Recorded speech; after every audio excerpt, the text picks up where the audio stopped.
Turun ke bawah, terus nyamperin dia bilang nggak kenal sama aku. Ada cewek lain? Ada cewek lain, ada cupangan. Maaf, ini sepertinya Teteh memendam kesedihan yang dalam nih ya. Iya. Kalau saya lihat.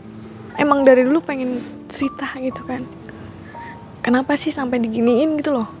Tenangkan dulu aja Teh. Baik banget lah intinya. Kalau nggak ada dia juga kayaknya aku kalau nggak malam itu juga mati gitu kan. Udah serangan sana sini. Di posisi itu tuh di atas tuh rame. Kayak api tuh muter-muter api. Dilihat kan dari pintu udah aku kayak monyet keluar aku. Gitu dia datang itu aku udah dimentalin semua tuh udah kayak aku kayak orang kayak monyet aja. Wah gitu kan. Kayak ke pohon kayak gitu udah naik udah ngeri aja gitu maksudnya kayak monyet gitu gitu kan udah kayak gitu terus dia langsung mangkal itu bebek hidup dia langsung gigit gini wah ini wadal kamu terus lemparin bola api langsung dar itu langsung dar gede banget orang semua tuh pada denger seperti ada kutukan dari Budi ini ya. Iya kayak ada kutukan gitu. Sudah gitu hal-hal goib tuh datang terus dari situ. Kayak emosian, nggak susah diatur. Pernah kejadian udah cerai itu, pasti aku mimpinya ditidurin sama sosok genderuwo. Aku pernah berobat gitu kan ke orang, ya orang bisa gitu kan. Sampai aku tuh diobatin, katanya di misfi aku itu dipasang susuk.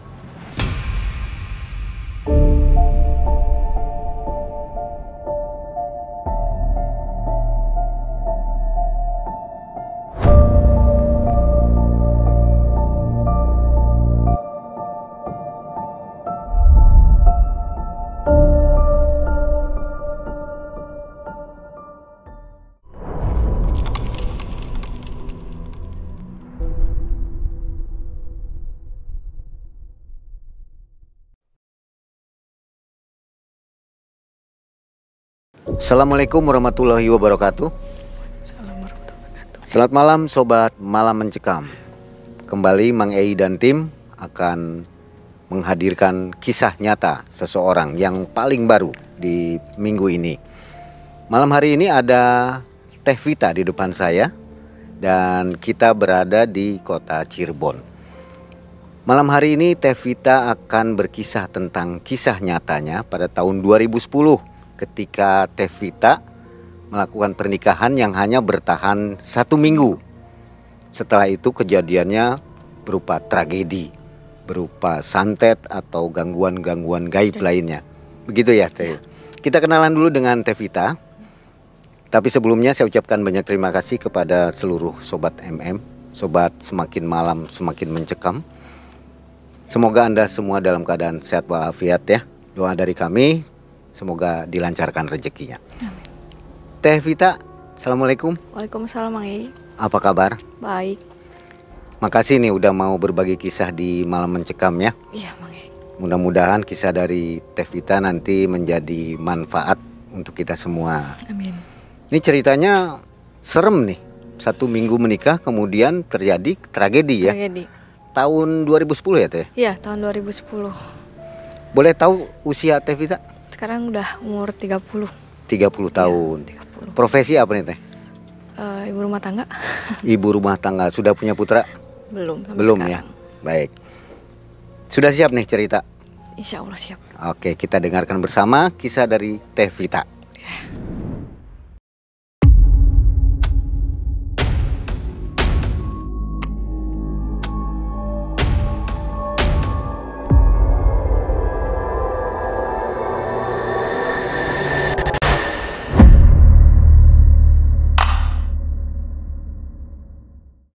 Dulu itu kita awal-awal ketemu tuh di kafe. Awal pertemuan. Iya, awal pertemuan tuh di kafe. Terus udah kayak gitu diajak pulang sama dia. Diajak pulang, terus saya tidak pulang-pulang ke rumah itu selama seminggu. Dari situ kayak udah ngerasa ada kejanggalan. Aku lupa semuanya. Kayak orang tua apa semuanya aku lupa. udah nyampe seminggu ngerasa tiap malam Jumat aku bilang gini, kamu siapa? Itu sebelum nikah. Itu tanya ke siapa? Ke si Budi. Saya nanya, loh kamu siapa? Bukannya tadi aku kemarin-kemarin aku ada di kafe, kenapa sekarang sama kamu? Aku gitu kan. Terus dari situ dia cuma nempuk aku sama ngelus kepala aku gitu. Terus aku langsung kayak nggak ingat lagi.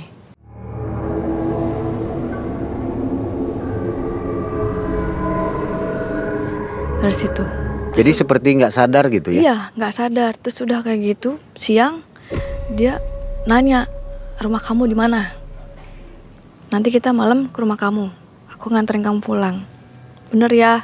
Di situ posisi sambil nangis lah gitu. Itu perkenalan kan. Di hari keberapa itu? Awal sih, awal. Belum 1 minggu? Belum 1 minggu itu tuh. Terus kita pulang ke rumah. Udah pulang ke rumah, saya tuh ke orang tua kan, ke rumah satunya. Sedangkan orang tua saya ada di rumah satunya gitu kan. Ke rumah satunya nggak ada nenek saya doang. Nenek aku bilang gini, ada di rumah satunya. Ya udah kita jalan di rumah, udah nyampe ke rumah. Terus kenalan kan ke orang tua gitu kan. Aku kenalin si Budi itu. Sekalian ke orang tua, bawain kopi gitu kan. Kopi ke orang tua tuh, bikinin kopi. Terus itu pengen kita mau nikah. Warga-warga datang ke rumah. Cepat sekali ya dari pertemuan pertama menuju pernikahan itu berapa lama? Nggak lama. Jadi kita ketemu seminggu, minggu depannya kita udah nikah. Karena Tevita merasa cocok. Nggak cocok karena saya ini sama warga juga gitu loh. Maksudnya daripada aku malu gitu kan, saya gadis juga gitu kan, maksudnya tanggung jawab lah. Saya bawa pulang laki-laki gitu kan. Itu sedangkan itu posisi malam udah jam berapa, sekitaran jam 11, setengah 12. Ada warga datang ke situ. Itu kopi juga baru masih panas banget gitu kan. Warga ke rumah. Itu juga saya dikelilingi orang tua saya, nggak ngapa-ngapain itu. Ngerasa saya juga orang tua saya punya anak perempuan kan gitu kan. Terus bawa laki-laki, ya udah katanya. Terus ditegur kayak gitu juga gitu kan. Ya kita juga tadi udah nggak ada niatan mau nikah gitu kan, karena ditegur sama warga situ. Ya udahlah katanya tuh. Dan seminggu itu orang tua saya besok-besoknya tuh bawa pergi. Saya tuh tinggal di rumahnya kakek aku. Nah, mau nikah itu kan kita di rumah nenek kan. Jadi kan dipisah gitu, rumah aku, dia di rumahnya kakek aku gitu kan. Terus udah kayak gitu, dia tuh pulang dianterin sama keluarga aku. Dianterin kan, mau tahu nih rumahnya, terus mau tahu jeluk-beluknya dia seperti apa gitu. Pas keluarga aku nyampe ke sana, pulang, mama aku, papa aku ke sana. Nah, saya nggak ada di situ itu tuh. Posisi saya nggak ada di situ. Saya kerja gitu kan. Nah, udah kayak gitu dianterin tuh sama si Budi tuh ke rumahnya Budi. Mama saya tuh ada kayak ganjel di situ tuh. Mama sama papa tuh nggak boleh keluar ke rumahnya. Terus udah gitu nggak boleh yang namanya dia kayak bergabung sama warga-warga situ gitu loh. Itu di rumah aja, nggak boleh keluar rumah. Mamaku tuh udah mau nikah tuh kayak udah ganjel gitu kan. Tapi ya udah, kita udah di sini, kita udah sebarin undangan gitu kan, mama kan. Terus udah gitu ya udahlah, udah jangan lalu lah, udah biarin aja lah, barangkali emang di situ emang warga tuh jauh-jauh di situ tuh, nggak deket kayak gini gitu kan. Ya udah, terus udah gitu mama pulang sama papa pulang. Nah, aku pulang lah ke Cirebon. Nah, dia juga ikut pulang kan. Disitulah kita resepsi pernikahan. Nah, dari situ setelah aku udah nikah, keluarga datang, itu tuh mau nikah aja kejanggalan tuh banyak. Kita mau resepsi tuh kejanggalan banyak. Ada yang kesurupan. Mau nikah itu ada kesurupan. Terus kayak di atas tuh kayak ada yang budak gitu loh. Itu mau nikah. Malamnya? Iya, angin. Terus hujan. Udahlah, besoknya udah selesai. Pulang, udah kan, udah selesai semualah pokoknya, udah pulang, kita tuh pulang, aku pulang lah. Itu pernikahan sudah berlangsung? Udah berlangsung. Nggak ada masalah? Nggak ada masalah. Udah jalan aja dengan normal, udah kayak gitu. Kita mau pulang nih. Dia pulang itu dia minta duit ke mama aku, ke papa. Dari minta duit itu awal minta ke bank 15 juta. Dengan itu bawa motor kabur. Saya ditinggal di rumahnya dia. Dianya pergi bawa uang. Nggak tahu, Berapa hari setelah pernikahan itu? 2 hari.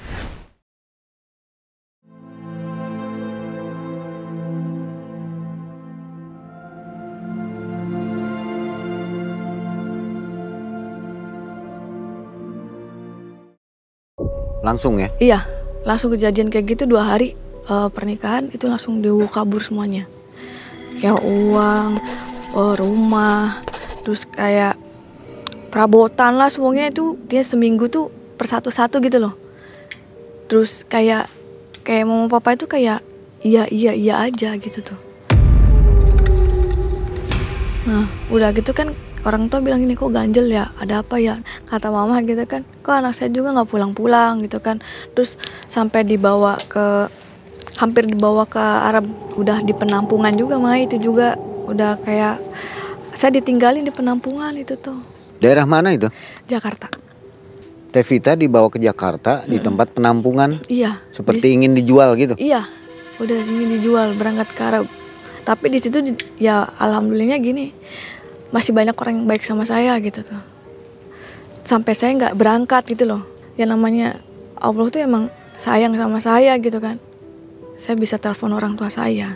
Dan situ saya nyimpen nomor handphone teman saya yang dibawa kabur motornya sama mantan suami saya.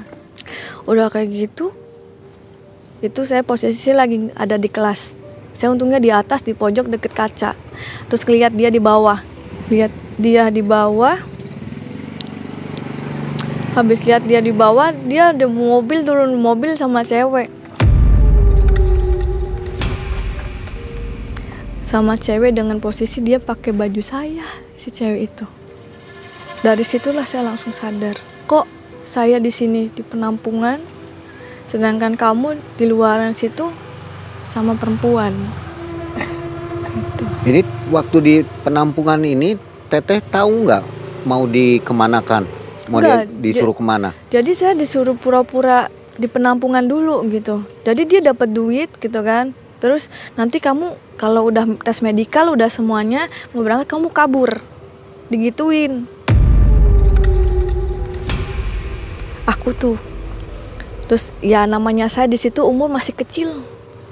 Cuman bilang iya.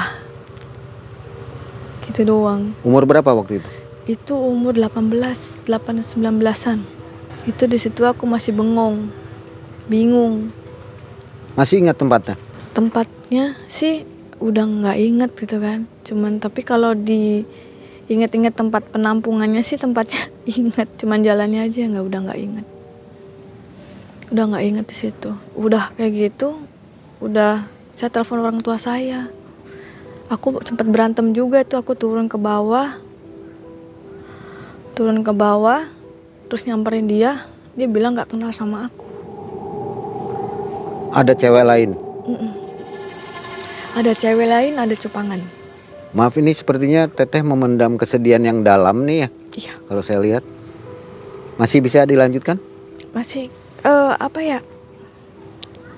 Emang dari dulu pengen cerita gitu kan. Kenapa sih sampai diginiin gitu loh? Lalu gimana Teh setelah melihat ada cupang? Iya, dari situ tuh aku langsung sadar. Total. Mungkin obatnya itu sakit hati kali ya. Obatnya itu sakit hati gitu kan. Tenangkan dulu aja Teh.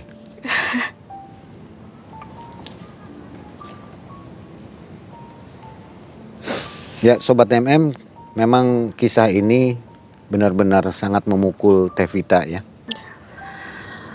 Mohon maaf apabila penyampaian Tevita juga mungkin akan terputus-putus karena beliau juga harus benar-benar siap untuk menceritakan. Ya, makasih.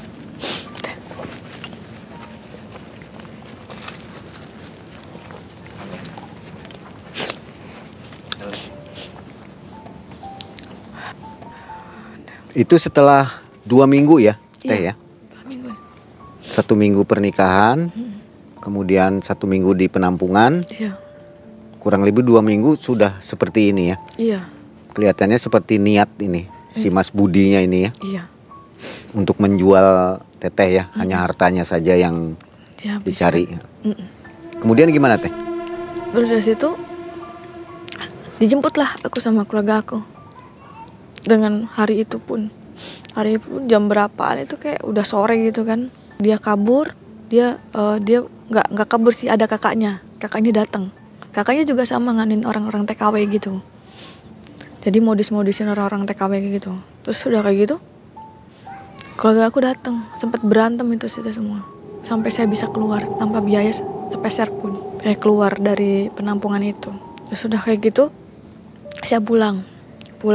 Yang penting nyelamatin saya dulu katanya. Udah nggak apa-apa, pulang dulu. Nanti kita urus di sana. Dari situ kita pulang.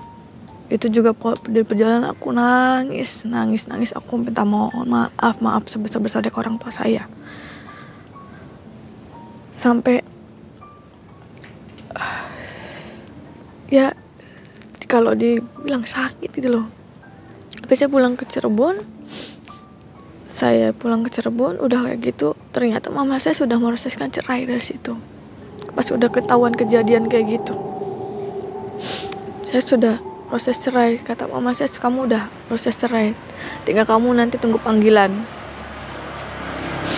Udah tinggal nunggu panggilan aja katanya.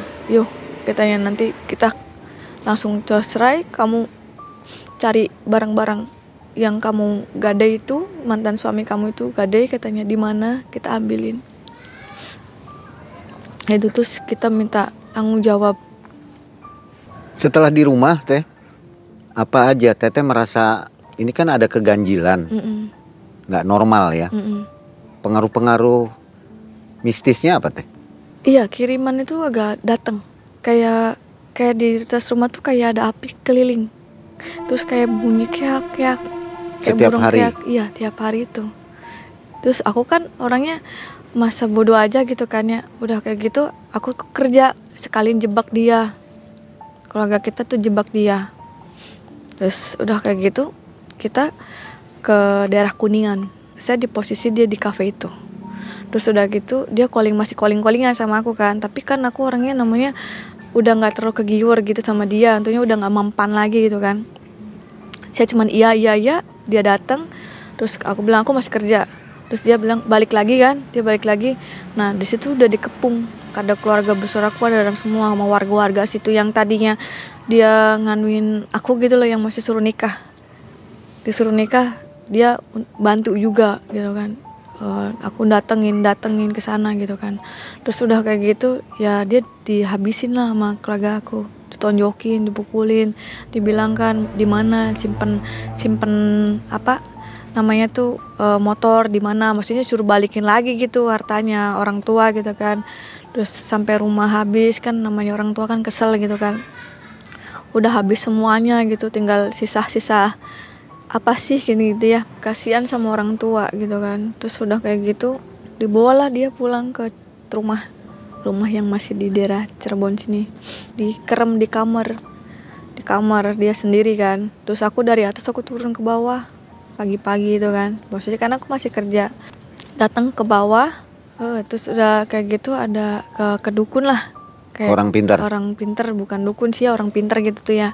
Udah kayak gitu minta tolong mama tuh, tanya ke orang pintar, katanya tuh iya ini nih disantet sama mantan suaminya, katanya suaminya gini katanya gitu. Terus udah kayak gitu sampai pengen dibikin mati nih anak nih katanya tuh, udah bikin mati, udah kalau nggak gila katanya gitu. Tapi dia nggak mempan di situ tuh, nggak mempan ke saya gitu kan. Ya namanya juga masih ada turunan keraton gitu kan, mikirnya gitu kan. Jadi dari situ tuh udah diceritain tuh sama itunya. Besoknya kejadian lah, udah habis dia pulang, aku udah ke dukun gitu kan ya, nanya gitu kan ke paranormal kayak gitu. Terus udah kayak gitu terus bilang besoknya aku kejadian lah saya itu udah kayak orang bengong. Awal-awalnya tuh kayak orang bengong. Terus tiap jam ganjil aku tuh udah kayak nggak sadar. Orang tua aku bilang gini, kamu tuh cuma tidur, nggak ngapa-ngapain. Tapi raga saya tuh jalan katanya. Aku tuh tidur mah, kata aku bilang itu. Aku tuh tidur kata itu, bukan jalan. Kamu tidur iya katanya tuh. Emang kamu tidur, cuman kamu tuh nggak bisa diem katanya. Mata kamu tuh pejam. Terus tiap jam ganjil kalau udah kerasa itu kayak mata tuh hilang, hitam-hitam tuh hilang, udah ke atas semua gitu. Udah mintanya aneh-aneh, kayak kembang melati. Kalau nggak makan melati ya nggak mau makan. Jadi tiap itu tuh melati beliin satu ember gitu kan. Tapi cuman makan tuh 3 biji. Saya nggak makan nasi sama sekali. Berlangsung berapa lama? Seminggu kejadian, tapi di jam ganjil. Kalau pagi itu kayak nggak ada aku, kayak aku tuh cuman diem kayak orang bengong. Sampai orang lewat aku bilang enggak aku sapa. Biasanya kan aku ceria gitu kan, kayak nyapain orang bagaimana ya, kenal apa bagaimana kan selalu nyapain gitu kan. Ini kok enggak sama sekali.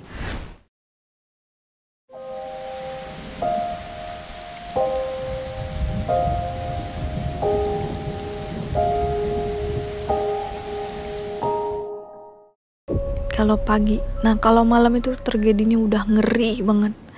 Rumah tuh jedar sampai di rumah tuh dibikin kayak apa ya, rame terus rumah tuh, dikawal sama orang banyak, diramein terus tiap hari. Nggak boleh namanya sepi tuh, nggak boleh. Capek gitu kan ya, gimana nggak mau capek ya, orang tiap hari keliling gitu. Jadi dari rumah terus pingsan, bangun lagi nggak sadar diri, jalan tuh kayak nggak naplak gitu, pakai mukena.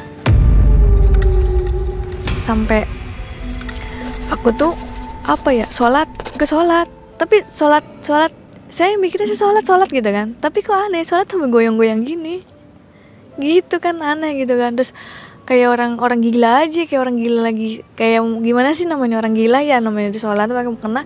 Terus udah gitu pingsan, makan melati, jalan. Jadi nebarin melati tuh jalan-jalan tiap di park, kayak tempat apa ya, perempatan gitu. Ke perempatan aku lihat pingsan. Ya itu kayak sinden kayak gitu. Itu siang-siang atau malam? Malam. Kalau siang sih kayak orang bego. Tapi kalau misalkan malam itu udah sampai subuh tuh. Wih, pakai sampai subuh, sampai azan pokoknya. Sampai azan di situ. Capek begitu, tapi ya terus diulang-ulang gitu kan. Sampai selama 1 minggu itu.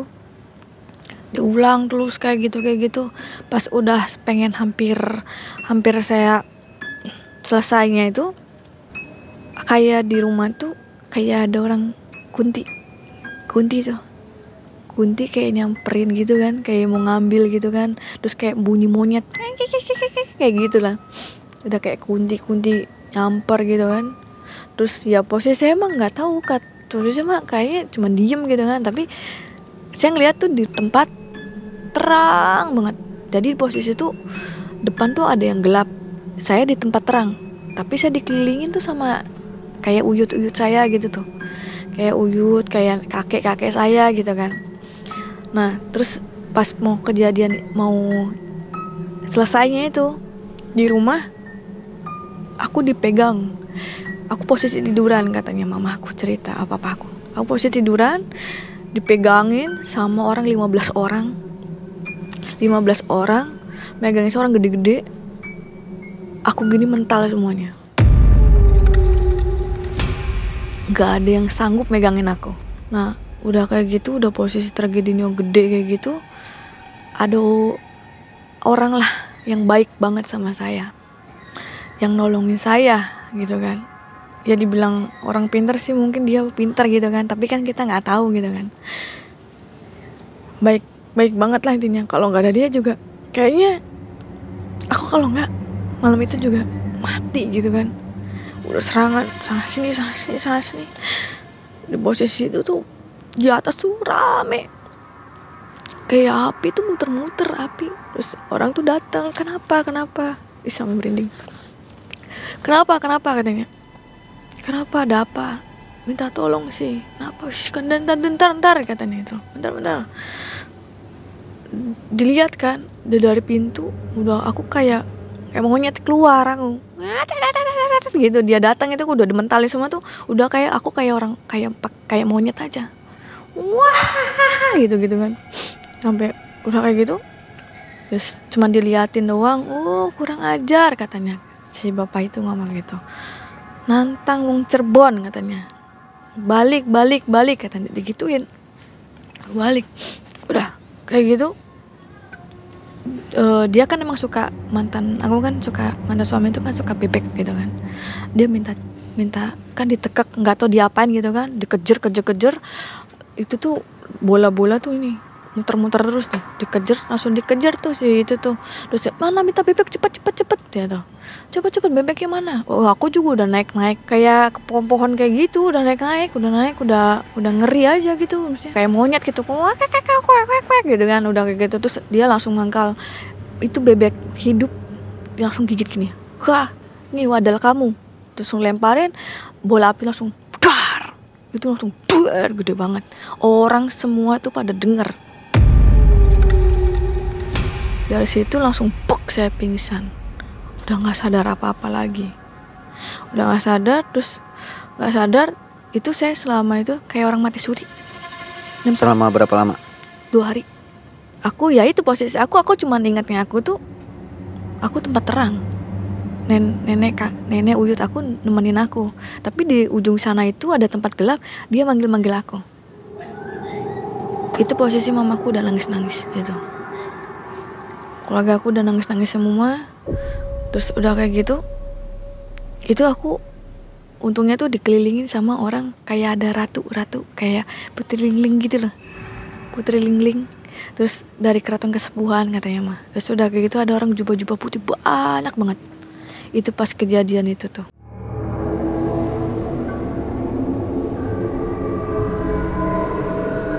Udah tuh aku dipanggil sama yang ujung itu, kayak lorong gelap gitu kan, sini. Tapi kalau gak kayak ke nenek kakek aku bilang gitu, jangan lihat ke sana, lihat di bawah, mama kamu lagi manggil kamu. Kasihan mama kamu, sadar, pulang yuk. Lalu cuman pulang. Aku bilang takut, udah aman, gak apa-apa ya pulang.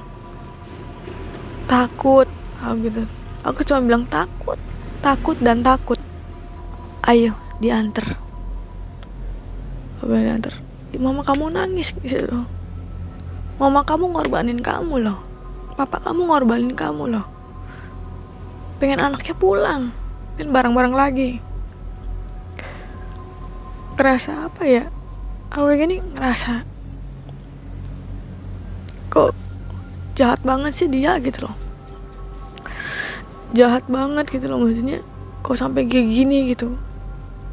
Terus yang kayak gitu tuh, dia pernah ngomong gini, mimpi itu kan, kamu nikah gak bakal bisa lama, kamu juga gak bakal bisa punya anak. Aku mimpi kayak gitu. Yang aku ingat kayak gitu, omongan kayak gitu. Pas gitu aku langsung turun jatuh kayak pulang gitu kan. Terus yang di situ kan kayak Putri Lingling apa gitunya kan, sama yang jubah putih itu tuh, ayo turun katanya, jangan takut, turun. Terus dianterin turun ke bawah. Dari situ udah sadar. Aku sadar, dan sadar itu juga aku masih bengong. Ma, Pa, kenapa? Ada apa? Aku cuma jawab kayak gitu doang. Mama bilang gak ada apa-apa, udah capek ya, istirahat. Mau tidur lagi apa? Nggak mau, udah capek, jangan tidur terus, takut. Di situ udah tuh kan sadarnya besok paginya tuh yang namanya orang masih ada begituan ya, maksudnya masih belum terlalu bersih banget gitu kan. Di rumah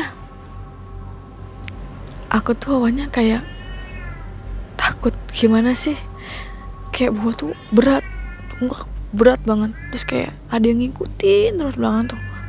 Terus semenjak itu aku sensitif. Bisa lihat. Iya, hal-hal goib-goib Goib. kayak gitu. Terus mau ngecek ke sana gitu kan. Terus sama mama aku dimarahin, terus aku diem-diem. Aku ngecek ke rumahnya mereka. Katanya di situ ada jamur kuning. Rumah mereka ini siapa? Di mantan suami, si Budi Si itu. Budi. Iya. Tetangganya bilangnya ada yang meninggal. Gak tahu siapa.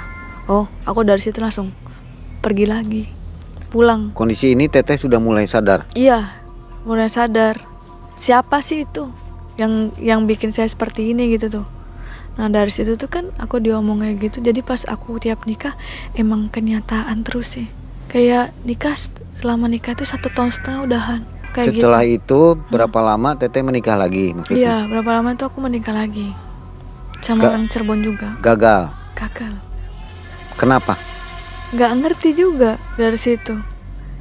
Terus aku nikah tuh ya dibilang apa ya, tiga kali menikah gitu kan.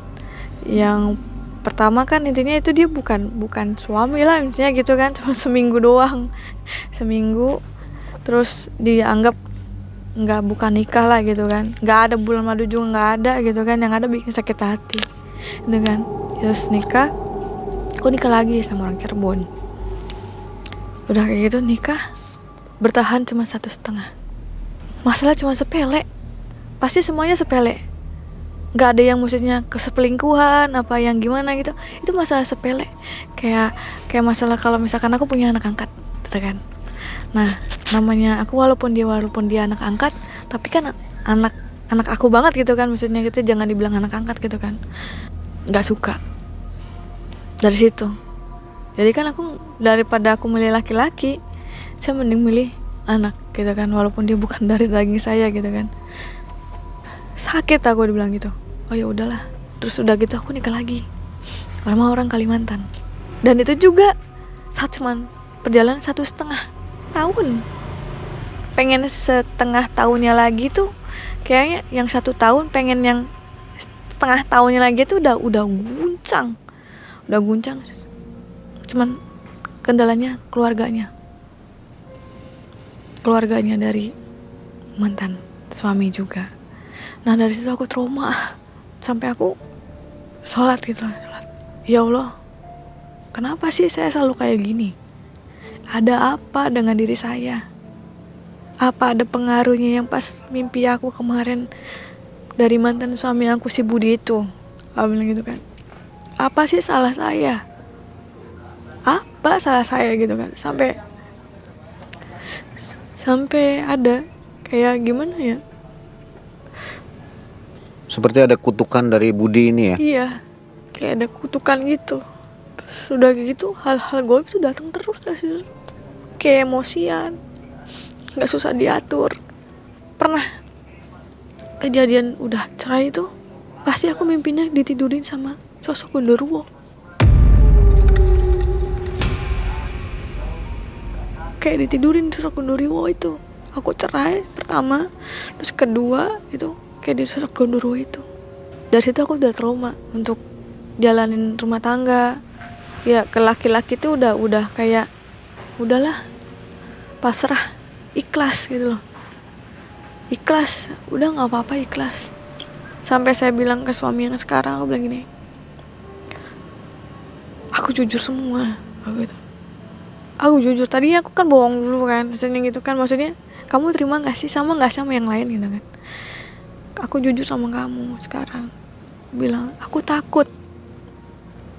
Tahu kenapa? Dia nggak percaya kan yang namanya begitu kan. Katanya bilang, tiap aku nikah itu aku pasti cuman bertahan 1,5. Kita buktiin, kata dia. Tapi emang iya kenyataan gitu. Dari aku sebelum pengen setahun ini, aku udah guncang permasalahan tuh banyak banget. Jadi kayak apa ya, kalau ke cewek nggak ada, larinya tuh kayak ekonomi. Terus kalau nggak kayak misalnya larinya tuh kayak ke keluarga, kayak gitu terus. Jadi dengan yang sekarang begitu? Iya, yang sekarang pun kayak gitu. Ini keberapa suami? Berarti ini yang ketiga Yang pertama aku udah nggak anggap itu si Budi mah nikah asal nikah gitu kan mikirnya, nggak dianggap. Ini yang ketiga. Terus, Selalu umurnya 1,5. iya 1,5. Ini kita nih baru handip yang setahun. Kadang aku mikir lagi, masih bisa nggak ya, bertahan nggak ya, gitu kan. Terus sampai sekarang ini aku sama suami sampai program-program pengen punya anak gitu, tapi kayak katanya ke orang pintar itu bilang aku pernah berobat gitu kan ke orang, ya orang bisa gitu kan, sampai aku tuh diobatin, katanya di misfi aku itu dipasang susuk Oleh Budi. ya, dimasukin apa gitu tuh tanpa pengetahuan saya, biar saya tuh nggak bisa punya anak. Terus aku sampai berobat sana sini.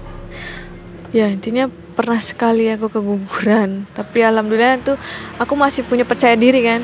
Ya intinya saya bisa hamil gitu kan. Ya udahlah, aku coba lagi sampai sekarang. Terus ya dia juga bilangnya udah nggak usah percaya yang kayak gitu-gituan.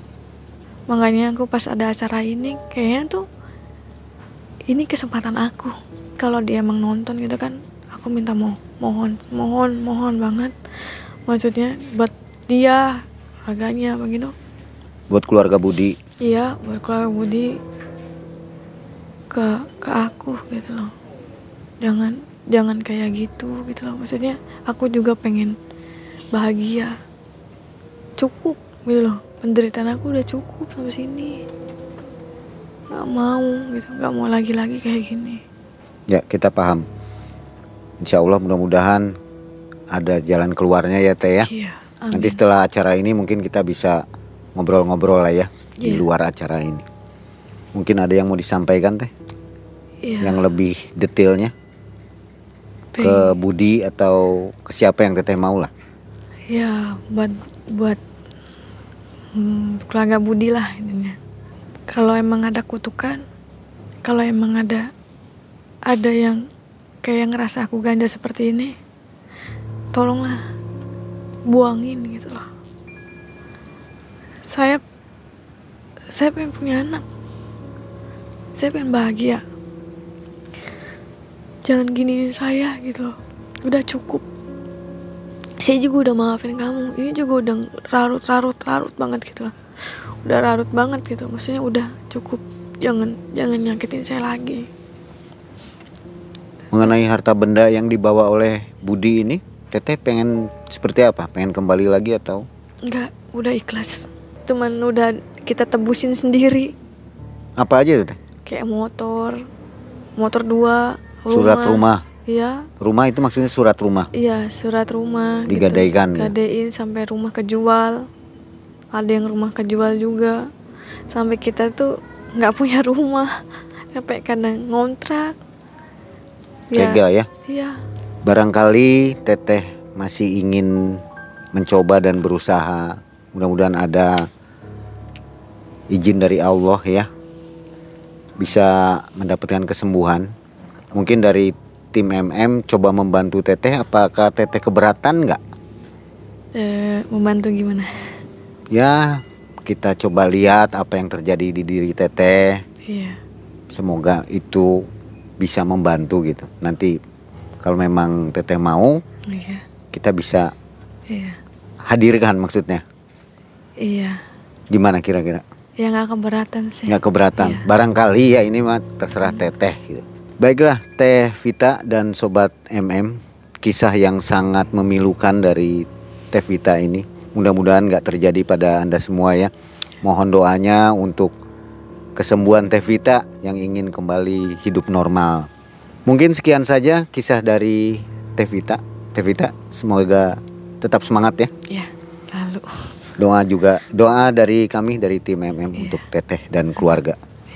Akhirnya Mang Ei dan tim undur diri. Assalamualaikum warahmatullahi wabarakatuh. Waalaikumsalam.